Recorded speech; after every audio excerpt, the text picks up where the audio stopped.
Hello everyone, তো কেমন আছো তোমরা সবাই? আশা করি সবাই খুব খুব ভালো আছো, সুস্থ আছো, আর আমিও খুব ভালো আছি। আমার এই ছোট্ট রান্নাঘরে তোমাদেরকে অনেক অনেক স্বাগত। আজ আমি রান্না করব হচ্ছে ডাল আর হচ্ছে আলু ভাজা, তার সঙ্গে হচ্ছে পটল ভাজা থাকবে, আর একটা জিনিস থাকবে সেটা হচ্ছে আমের চাটনি। গরমের দিনে আমের চাটনি না হলে হয় নাকি? তো আমের চাটনি তো করবই, মাঝে মধ্যেই আমের চাটনি ভালোই লাগে। টক মিষ্টি করে একটু রান্না করি, বেশ ভালো লাগে।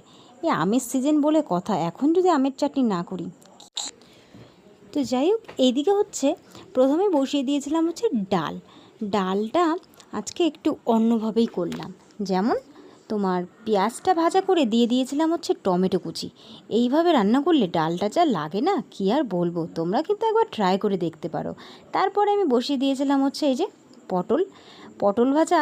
খেতে আমার একদমই ভালো লাগে না, কেন জানি না, কিন্তু আমার মায়ের খুব ভালো লাগে। এই পটলের বীজ উনি এত সুন্দর খায়, কী আর বলবো। তো যাই হোক, সবার তো সব কিছু ভালো লাগে না। তো আমি আলু ভাজা দিয়ে ডাল দিয়ে আমার এমনি ভালো লাগে, এটা হলেই আমার চলে যায়। তো এটা দিয়ে আমি ভালো খাই। তো যাই হোক, এদিকে পটল ভাজা হয়ে গেল, তারপর বসিয়ে দিয়েছি হচ্ছে আলু ভাজা। আর আলু ভাজা খেতে আমার খুবই ভালো লাগে, খুবই ভালো লাগে। তো মোটামুটি এদিকে আমার আলু ভাজা পটল ভাজাও রান্না হয়ে গেছে। এই একটা জিনিস তোমাদেরকে দেখালাম, সেটা হচ্ছে কালো জিরে দিয়ে রসুন বাটা। এটা যা ভালো লাগে খেতে গরম ভাতের সঙ্গে, কী আর বলবো।